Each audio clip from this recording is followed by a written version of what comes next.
mes amis, c'est un privilège pour nous, encore une fois, de nous retrouver. La thématique d'aujourd'hui, la bataille d'Armageddon. C'est un sujet, je vais te demander de bien analyser, parce que je sais qu'il y a eu des films, on a beaucoup parlé là-dessus. Donc je vais vous proposer une lecture un peu différente de ce sujet. Cahier, papier, nous allons voir le sujet. Alors, la bataille d'Armageddon, à quel moment pouvons-nous la situer? Nous pouvons que la situer parmi les fléaux, dans les fléaux.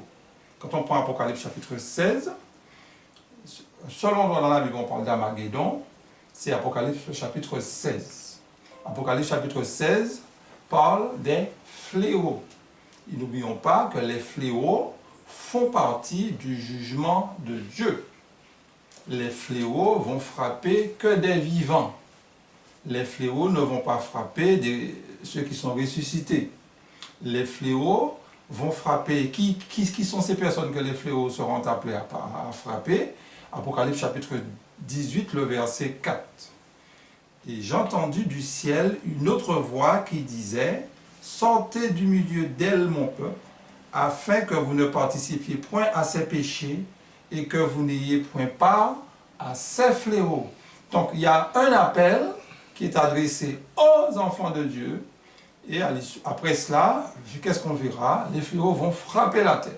Donc aucun enfant de Dieu ne sera frappé par les fléaux. Il nous faut bien comprendre ça. Aucun enfant de Dieu ne sera frappé des fléaux. Ok? Donc, le chapitre, comme je vous ai dit, qui traite des fléaux, c'est le chapitre 16 d'Apocalypse. Hein?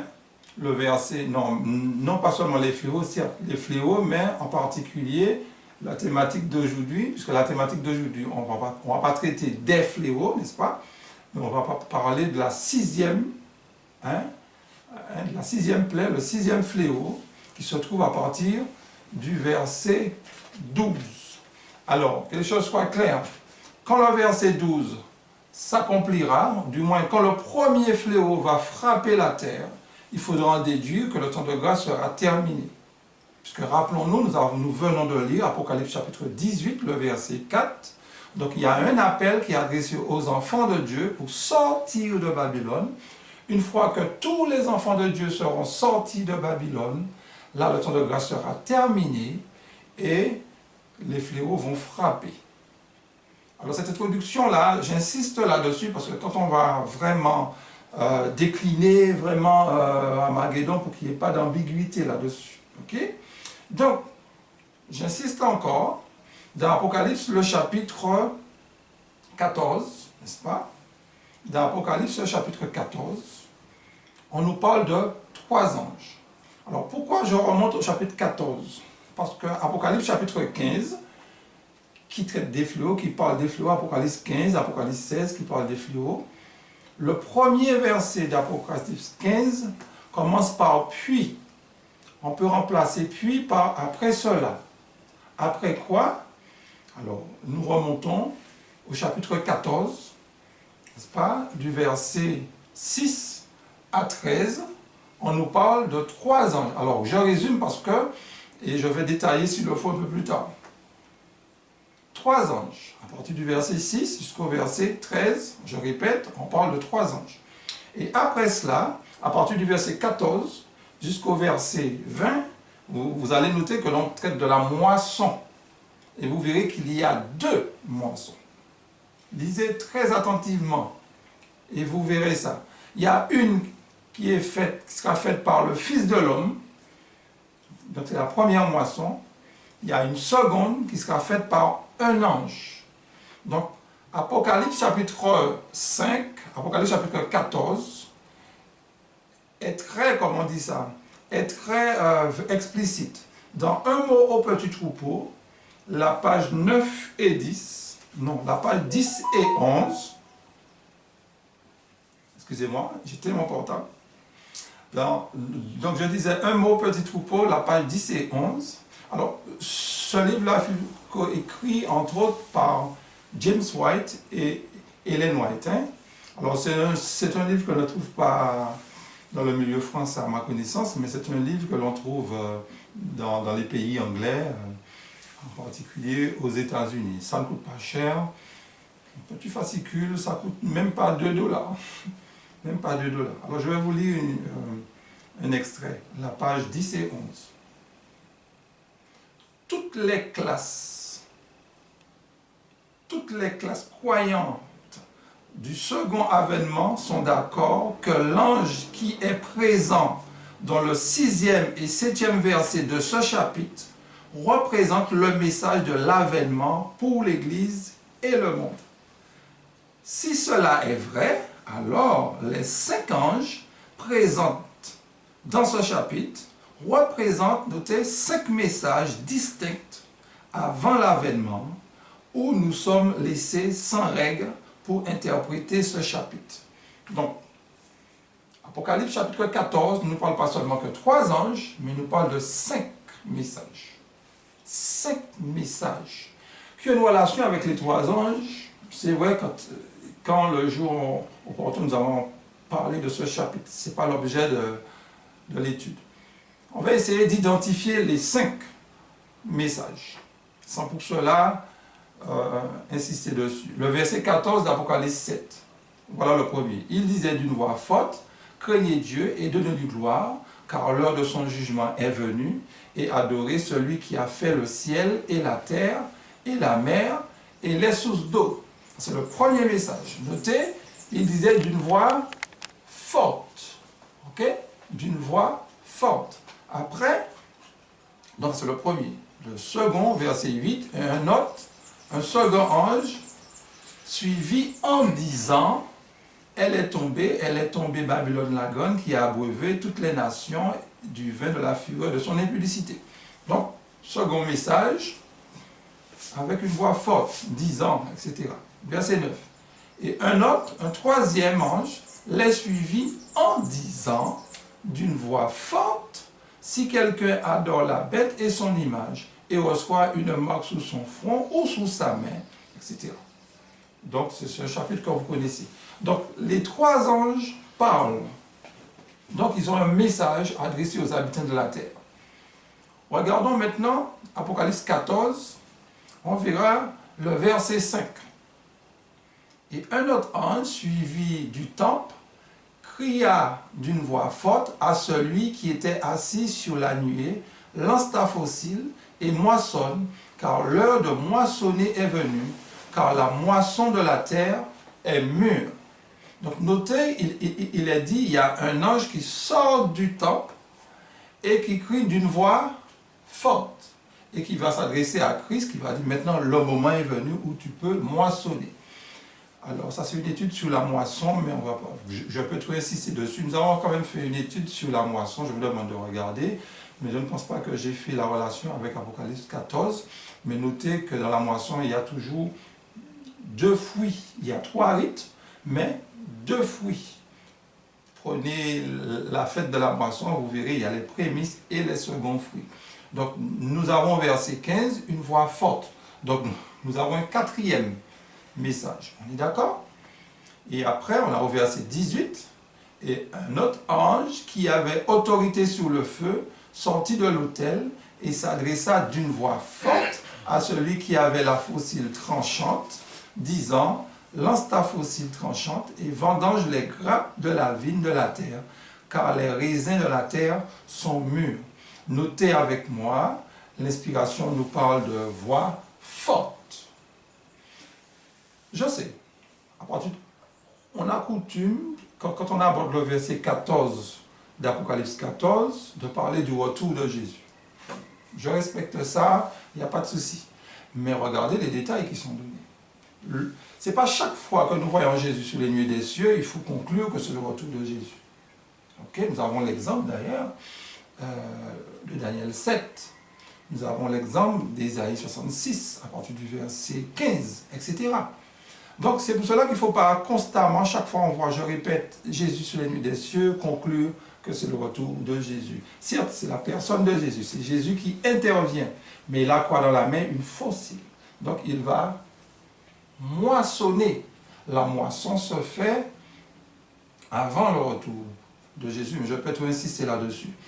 Mais notez que Jésus sort du temple, non, l'ange sort du temple, et notez qu'on parle d'autel. Donc ce sont des ustensiles qui se trouvent dans le sanctuaire. Mais ce n'est pas tout à fait l'étude, on ne va pas trop insister là-dessus.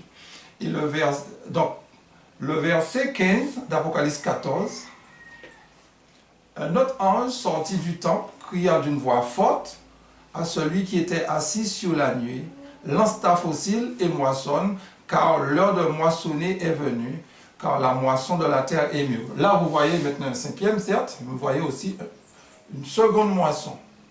Une seconde moisson. Donc, mes amis, notez encore, on parle du temple, on parle d'une voix forte, on parle aussi de fossiles, donc, où Dieu tranche toujours, où il crible, et on parle aussi du temple, j'ai déjà dit ça. Donc, tout ça pour nous montrer, mes amis, nous sommes pendant la récolte. Nous sommes pendant la récolte. Et pour ceux qui sont abonnés à la chaîne, pour ceux qui suivent, notez, toutes les études convergent à la purification de l'Église, et l'Église aura le privilège d'aller chercher les autres frères et sœurs qui se trouvent dans d'autres dénominations. Ça ne veut pas dire qu'on ne peut pas le faire maintenant, parce que des fois il y a une incompréhension entre nous, parce que des fois quand je dis ça, j'ai omis de dire chaque fois que ça ne veut pas dire que nous sommes des missionnaires, nous sommes des enfants de Dieu. Toute âme est une âme à sauver. Donc nous sommes appelés à partager l'évangile, quelle que soit la personne. Que les choses soient claires. Parce que personnellement, je parle de Dieu à tout le monde. Je n'ai pas de problème à ce niveau. Donc la grâce appartient à tout le monde. Mais je sais que bientôt, l'évangile va toucher toutes les stations du monde. Là maintenant, il est retenu ici là, à cause du système politique, à cause des persécutions. Mais bientôt, quand Dieu va baptiser son Église, l'Église pourra remplir sa tâche avec force et puissance. Alors, mes amis, donc il est clair, mes amis, dans Apocalypse chapitre 14, avant de prendre Apocalypse 15 et 16, Apocalypse chapitre 14 nous présente le Fils de l'homme, Jésus, qui va faire la moisson, le Fils de l'homme qui va récolter dans son Église. Donc Dieu va ôter l'ivraie, et le bon grain sera baptisé du Saint-Esprit.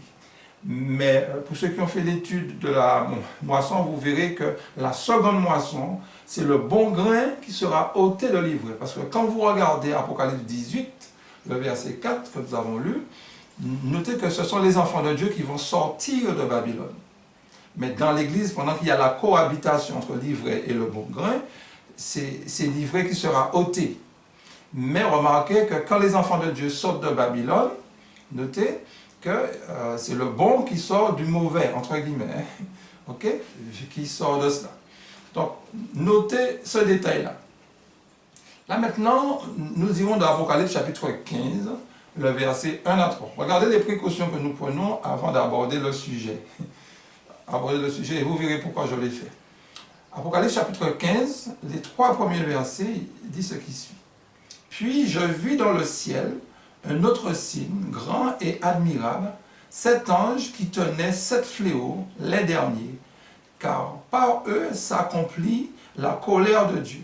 Et je vis comme une mer de verre mêlée de feu, et ceux qui avaient vaincu la bête et son image, et le nom de son nom, debout sous la mer de verre, ayant des palmes de Dieu, des arbres, pardon, de Dieu. Et ils chantent le cantique de Moïse, le serviteur de Dieu, et le cantique de l'agneau, en disant, « Tes œuvres sont grandes et admirables, Seigneur Dieu Tout-Puissant, tes voies sont justes et véritables, Roi des nations. » Nous avons, comme je vous ai dit, puis, cela veut dire qu'après que ces 5 messages-là auront été prêchés, qu'est-ce que j'en vois? Il voit maintenant les fléaux sous le point de frapper la terre. Comme je vous ai dit en préambule, c'est que les fléaux vont s'accomplir après le temps de grâce.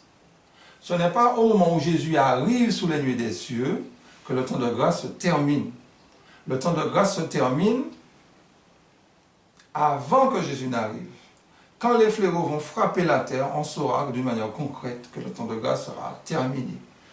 Parce que notez que les fléaux vont frapper tous ceux qui auront pris l'image de la bête. Tous ceux, je répète, qui auront pris l'image de la bête seront concernés par les fléaux. Et notez que ces personnes qui ne vont pas prendre l'image de la bête vont chanter le cantique de Moïse et le cantique de l'agneau. Le cantique de Moïse, ce n'est pas innocent. Pourquoi Moïse et pourquoi ils mettent l'accent sur les œuvres de Dieu qui sont grandes, etc. Rappelez-vous, quand ils ont composé le cantique de Moïse, qu'est-ce qui venait de se passer? Mais c'est un sujet que je n'ai pas encore abordé avec vous, donc on va le taire pour le moment. Donc, mes amis, notez, Apocalypse chapitre 15 s'accomplira après le temps de grâce. Le verset 5 jusqu'au verset 8 nous dit: après cela, je regardai, et le temple du tabernacle du témoignage fut ouvert dans le ciel, et les 7 anges qui tenaient les 7 fléaux sortirent du temple, revêtus d'un fin lin, non, de lin pur, éclatant, et ayant des ceintures d'or autour de la poitrine. Et l'un des 4 êtres vivants donna aux 7 anges 7 coupes d'or, pleines de la colère de Dieu, qui vit au siècle des siècles. Et le temple fut rempli de fumée à cause de la gloire de Dieu et de la puissance. Et personne ne pouvait entrer dans le temple jusqu'à ce que les 7 fléaux et les 7 anges fussent accomplis. Donc quand le jugement se termine, dans le lieu très saint, ils sont dans le temple. Et puis après, on va remettre. Ce qui va se passer, on va remettre la coupe des 7 fléaux, n'est-ce pas, aux anges qui vont déverser la colère de Dieu. Ok? Bien. Donc la colère de Dieu va se manifester à travers les fléaux. N'oublions pas ça. La colère de Dieu va se manifester avec les fléaux. Donc, Apocalypse, le chapitre 16, là maintenant nous allons prendre, nous irons dans notre étude. Donc, j'ai fait une grande introduction de manière à contextualiser, n'est-ce pas, notre étude.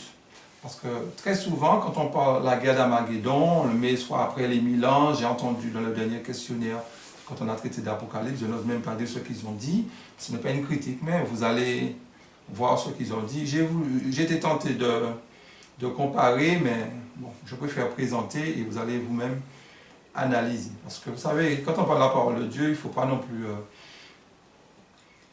chaque personne donne une interprétation, mais sachez que les interprétations doivent sortir, à mon humble avis, d'un prophète. C'est pour cela que Dieu envoie un message pour son Église.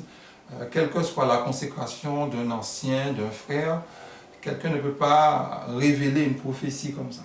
Il est obligé de tirer ce qu'il dit des écrits d'un prophète. Je parle de prophétie biblique. Ok? Et c'est pour cela que ce que je vous dis, je ne l'ai pas tiré de moi. Ok? Je l'ai tiré du message que Dieu a envoyé pour son Église. Ok? Donc, Apocalypse le chapitre 12, Apocalypse 16, verset 12 à 16, le 6e verset s'accoupe sous le grand fleuve, l'Euphrate, et son otarie, afin que le chemin des rois venant de l'Orient fût préparé. Et je vis sortir de la bouche du dragon, et de la bouche de la bête, et de la bouche du faux prophète, 3 esprits impurs semblables à des grenouilles. Car ce sont des esprits de démons qui font des prodiges et qui vont vers les rois de toute la terre afin de les rassembler pour le combat du grand jour du Dieu Tout-Puissant. Voici, je viens comme un voleur, heureux celui qui veille et qui garde son vêtement, afin qu'il ne marche pas nu et qu'on ne voit pas sa honte. Et ils les rassemblèrent dans le lieu appelé en hébreu Armageddon. 6e plaie. Confirmé par la puissance miraculeuse. Ok. Excusez-moi. Sixième plaie. Qu'est-ce qu'on constate? Dieu nous parle d'un ange qui va verser quoi? Sa coupe sur un grand fleuve. Le fleuve, c'est quoi? Le fleuve de l'Euphrate. L'Euphrate, comme vous le savez, se trouve pas trop loin de l'Irak. Il y a plusieurs branches. Hein? Ça se trouve pas trop loin de l'Irak. L'inspiration nous dit, on ne fait pas d'interprétation, on dit ce qu'on a lu. Le fleuve va tarir. Ok? Et le fleuve va disparaître en quelque temps. Le fleuve va tarir, il n'y aura plus d'eau dedans. Ce qui va permettre, n'est-ce pas, à des rois de venir, de prendre ce chemin, de prendre cette vallée. Parce qu'elle dit, et son otarie, afin que le chemin des rois venant de l'Orient fût préparé. Donc l'eau va disparaître pour permettre à des rois d'avoir accès, de descendre là. Ok? Et on parle de cette trilogie-là, on parle du dragon, on parle de la bête, on parle du faux prophète. Hein? Et ces trois-là vont rassembler tous les habitants de la terre pour le grand combat du Dieu Tout-Puissant. Donc il y aura une grande bataille où ça, dans ce coin-là, quand le fleuve va disparaître, il y aura une grande bataille. Et il y a une bénédiction, une béatitude sur tous ceux qui seront du côté de l'Éternel, parce qu'il est dit, heureux celui qui veille et qui garde ses vêtements. Ok? Donc la bataille, mes amis, se fera dans un lieu, je dis bien dans un lieu appelé Armageddon. Armageddon est un lieu. C'est ce que dit l'inspiration. Alors, entendons-nous bien, mes amis. Entendons-nous bien, bien, bien. La guerre d'Armageddon, premièrement, ne se fera pas après les 1000 ans. La guerre d'Armageddon n'a pas encore commencé. Parce que la guerre d'Armageddon, c'est pendant les fléaux. Le premier n'a même pas encore frappé la terre. La guerre d'Armageddon, c'est après le cinquième, donc le sixième fléau. La guerre d'Armageddon, c'est quoi? C'est le fleuve de l'Euphrate qui va disparaître, et puis il y aura des personnes qui vont descendre pour livrer une guerre contre Dieu. Mais si Dieu n'est pas encore venu, contre qui? Mais Dieu n'est pas encore venu, parce que vous savez que Jésus reviendra après le septième fléau, après le grand tremblement de terre que Jésus viendra. Et là, on parle d'un sixième. Du sixième, Jésus dit, voici je viens. Ne vous inquiétez pas, nous allons voir tout cela. Mais si on s'arrête seulement, je dis bien seulement, au texte d'Apocalypse 16, ce n'est pas suffisant pour bien cerner cette étude. C'est pour cela qu'on va rester dans le livre d'Apocalypse. Et je vais vous montrer un autre texte qui va compléter ce que nous venons de lire. Prenez avec moi, si vous voulez bien, Apocalypse chapitre 19, le verset 11 à 21. Je dis bien Apocalypse 19, le verset 11 à 21. Puis je vis le ciel ouvert, et voici parut un cheval blanc. Celui qui le montait s'appelait Fidèle et Véritable, et il juge et combat avec justice. Ses yeux étaient comme une flamme de feu, sur sa tête étaient plusieurs diadèmes. Il avait un nom écrit que personne ne connaît, si ce n'est lui-même. Et il était revêtu d'un vêtement teint de sang. Son nom est la parole de Dieu. Les armées qui sont dans le ciel le suivaient, sur des chevaux blancs, revêtus d'un fin lin, pur, blanc et pur. De sa bouche sortait une épée aiguë pour frapper les nations. Il les pétera avec une verge de fer, et il foulera la cuve du vin de l'ardente colère de Dieu Tout-Puissant. Il avait sur son vêtement et sur sa cuisse un nom écrit « Roi des rois et Seigneur des seigneurs ». Et je vis un ange qui se tenait dans le soleil, et il cria d'une voix forte, disant à tous les oiseaux qui volaient par le milieu du ciel, « Venez, rassemblez-vous pour le grand festin de Dieu, afin de manger la chair des rois, la chair des chefs militaires, la chair des puissants, la chair des chevaux et de ceux qui les montent, la chair de tous libres, esclaves, petits et grands. Et je vis la bête et les rois de la terre et leur armée rassemblés pour faire la guerre à celui qui était assis sous le cheval et son armée. Et la bête fut prise et avec elle le faux prophète qui avait fait devant elle les prodiges par lesquels il avait séduit ceux qui avaient pris la marque de la bête et adoré son image. Ils furent tous deux jetés vivants dans l'étang ardent de feu et de soufre.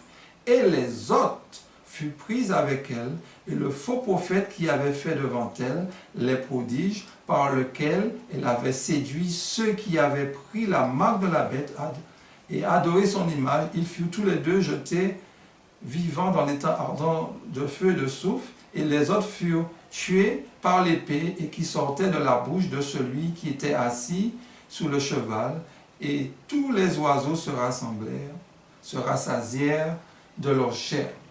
Excusez-moi, je manque de concentration, il fait un peu chaud. Alors, mes amis, concentrons-nous. Nous voyons ici un cavalier très majestueux. Il y a suffisamment de détails qui sont donnés dessus. Ce cavalier, il n'y a pas photo, c'est Christ. Il n'y a pas seulement un cavalier, il y a toute une cavalerie, puisqu'il est entouré de son armée. Ça devrait être très impressionnant. J'imagine que ça devait être très impressionnant pour Jean quand il a vu ça. Ça devait être très beau. Mais là où je voulais attirer votre attention, au verset 15. Le verset 15 nous dit, on reprend le verset 15, « De sa bouche sortait une épée aiguë pour frapper les nations, et il les pétra avec une verge de fer, et il foulera la cuve du vin de l'ardente colère de Dieu Tout-Puissant. » De sa bouche, il y a quoi qui sort? Une épée. Pour faire quoi? Pour frapper les nations. Donc Jésus vient avec toute sa cavalerie. Il vient faire quoi? Frapper toutes les nations. Du moins, les nations. Ok? Il va les perdre avec une verge de fer. Et on dit, il foulera la cuve du vin de l'ardente colère. Ça vous rappelle quoi, mes amis? La cuve de l'ardente colère de Dieu. Oui, c'est bien ça. Apocalypse 14, c'est bien ça. Lisons-le. Apocalypse 14, le verset 10. Il boira, lui aussi, du vin de la fureur de Dieu, versé sans mélange, dans la coupe de sa colère. Il sera tourmenté dans le feu et de soufre, devant les saints anges et devant l'agneau. Notez, il boit le vin de la fureur, qui est donné dans le troisième ange, et ça ressemble à Apocalypse 14, Apocalypse 15, Apocalypse 16, parce que n'oublions pas que les fléaux sont appelés la cuve de la colère de Dieu. Donc Apocalypse 19, à partir du verset 11, fait allusion au fléau. Fait allusion au fléau. Et notez que ceux qui sont frappés là sont ceux qui ont pris l'image de la bête. Quand Jésus revient, l'éclat de son avènement tue tout le monde. Du moins tous les vivants qui seront là, même ceux qui l'ont percé. Ok? Mais que nous dit l'inspiration? Apocalypse chapitre 19, quand l'inspiration parle de cuve là, tous ceux qui auront pris l'image de la bête seront frappés. Donc Apocalypse 19, je répète, a une relation avec le jugement des vivants. Ok? A une relation avec le jugement des vivants. Et notez un détail, il y a deux morts, deux sortes de morts. Il y a ceux qui sont brûlés, à savoir le faux prophète et la bête, et les autres sont détruits par l'éclat de l'avènement. Et les autres sont détruits par l'éclat de l'avènement, certes, mais notez que les autres sont mangés par qui? Par quoi? Par des oiseaux. Par des oiseaux, par des bêtes des champs. Parce qu'ils vont tomber. Mes amis, Apocalypse 19 est en relation avec la guerre d'Armageddon. Quand les fléaux vont frapper la terre, les méchants vont dire que c'est nous qui attirons sur eux la malédiction. Ils vont faire des plans pour nous exterminer. Mais Dieu, qu'est-ce qu'il va faire? Il va s'opposer. Il ne vient pas d'une manière littérale, physique, mais il va agir, il va frapper ces nations-là, mes amis. Il va les frapper. Ce n'est pas son retour en gloire qui est là, mes amis.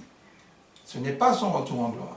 La guerre d'Armageddon, je répète, se fera pendant les fléaux. Pas après les fléaux, pas avant les fléaux, c'est pendant les fléaux, 6e fléau. Pendant les fléaux, il y aura une guerre, n'est-ce pas, entre Dieu et Satan. Satan se servira du monde apostat et Dieu nous protégera parce qu'il y a une béatitude sur nous. Heureux ceux, n'est-ce pas, qui ont lavé leur robe, etc. Qui gardent leur robe propre, etc. Donc tout ça pour nous dire quoi, mes amis? La guerre d'Armageddon n'est pas une bataille qui se fera après les 1000 ans. La guerre d'Armageddon ne nous concerne pas d'une manière directe, puisque la guerre d'Armageddon va concerner que les méchants, ceux qui auront pris l'image de la bête. Ok? Donc, qu'est-ce qu'on doit faire? Pour résumer, mes amis, qu'est-ce qu'on doit faire? Le verset nous dit qu'est-ce qu'on va faire. On va s'arrêter plus tard sur notre position. Qu'est-ce que Dieu attend de nous? Mais j'ai omis de vous donner 2 Thessaloniciens, le chapitre 2, le verset 3 à 8. Ce chapitre est important. Pourquoi? Parce que ce chapitre-là met l'accent sur la manière que Jésus va venir. Et vous allez comparer avec Apocalypse 19 et vous verrez ces deux venues tout à fait différentes. Apocalypse 19, je dis, que nous venons de voir. Mais là maintenant, nous allons prendre 2 Thessaloniciens, le chapitre 2, le verset 3 à 8.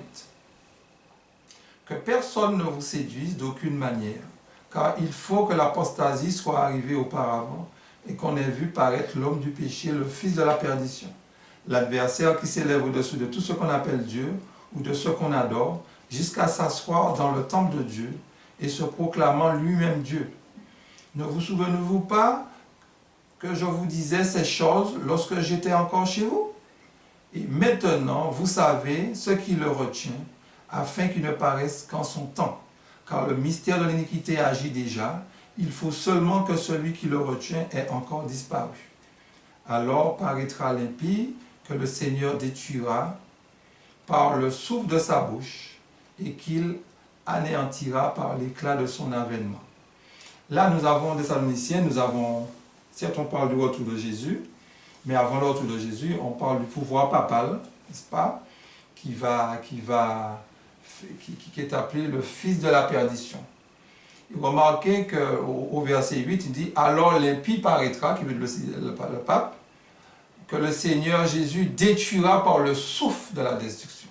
Donc notez là que le pape mourra lors du retour de Jésus. Le pape qui se prétend le Fils de Dieu, mais on verra, comme on dit en créole, ni moi ni où, mais Dieu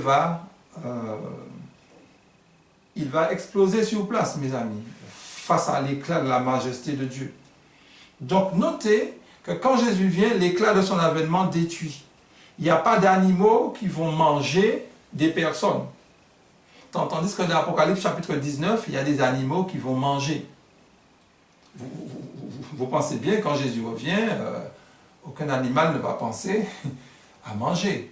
Aucun animal ne va penser à ces choses-là. Donc Apocalypse 19 se fera légèrement avant le retour de Jésus. Légèrement avant le retour de Jésus. La guerre d'Armageddon se fera légèrement avant le retour de Jésus. Quand l'Éternel dit « Voici, je viens », ça ne veut pas dire qu'il sera là physiquement, mais puisque les gens vont chercher à nous ôter la vie, il sera avec nous, il va les frapper. On ne va pas le voir, mais les gens vont tomber, mes amis. Les gens vont tomber. Les fléaux vont tuer des gens, mes amis. Mais ceux qui ne sont pas morts, les méchants qui vont subsister par rapport aux fléaux, vont périr par l'éclat de l'avènement de Jésus. Alors, comme je vous disais pour terminer, le texte nous dit heureux, n'est-ce pas, ceux qui ont fait croire. On va reprendre le texte. Heureux ceux qui ont lavé leur robe. Heureux ceux qui sont vêtus. Ça, c'est important, mes amis, d'avoir à ce moment-là le caractère de Jésus. Le caractère de Jésus. Alors, le texte nous dit, je le recherche là, voici, je viens comme un voleur, heureux celui qui veille et qui garde ses vêtements afin qu'il ne marche pas nu et qu'on ne voit pas la honte de sa nudité. Heureux celui qui veille. C'est parce qu'à ce moment-là, quand Dieu va intervenir, les seules personnes qui seront protégées sont les personnes qui seront cachées en Christ. Donc mes amis, ce sujet, je ne dis pas qu'il est salutaire, mais le Dieu que nous croyons, c'est un Dieu qui parle. C'est un Dieu qui nous donne aussi des informations. Dieu aussi nous enseigne. Ok?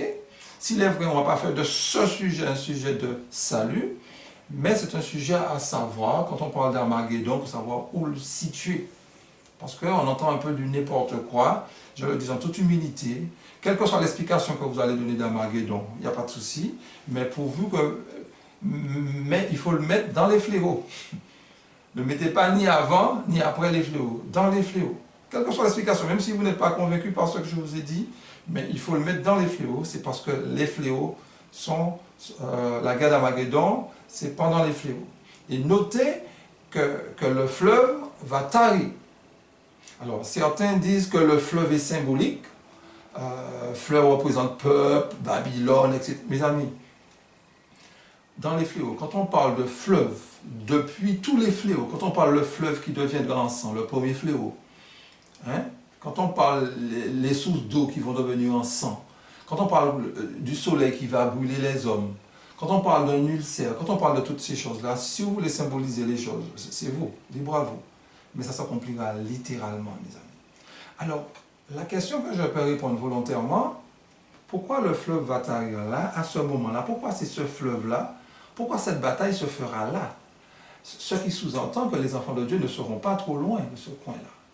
Mais en temps et en heure, nous allons voir ce sujet parce que je ne vous ai pas tout dit concernant cette guerre-là. Je ne vous ai pas tout dit parce qu'il y a des thèmes que je n'ai pas encore abordés avec vous.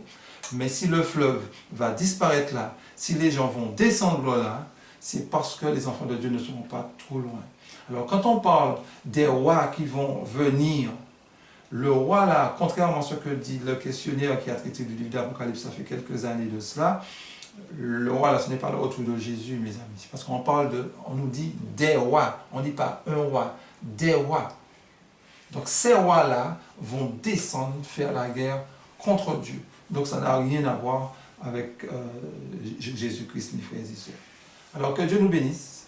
Et en attendant ces moments qui seront extrêmement difficiles, Dieu nous demande de nous habiller, Dieu nous demande de nous tourner vers lui, et il est en train de nous confectionner à la croix. Il nous a confectionné un manteau, son manteau de justice, et tous ceux qui l'acceptent sont revêtus, on ne voit pas leur nudité. Et même quand nous sommes chrétiens, nous avons le vêtement des fois sale, nous devons laver ce vêtement dans le sang précieux de notre Seigneur Jésus-Christ. Nous avons un Christ qui nous aime. Quand il pose le regard sur nous, c'est un regard d'amour. Même si les fléaux peuvent faire peur, mais les fléaux est une bonne nouvelle pour les enfants de Dieu. Mais les fléaux est une mauvaise nouvelle pour les méchants. Si on sert Dieu, on sera épargné des fléaux. Le but de Dieu n'est pas de frapper la terre. Non. Le but de Dieu, c'est de nous sauver. Mais puisqu'il y a des personnes qui ne veulent pas, donc Dieu sera obligé de tirer les conséquences. Que Dieu nous bénisse, mes bien-aimés. Amen.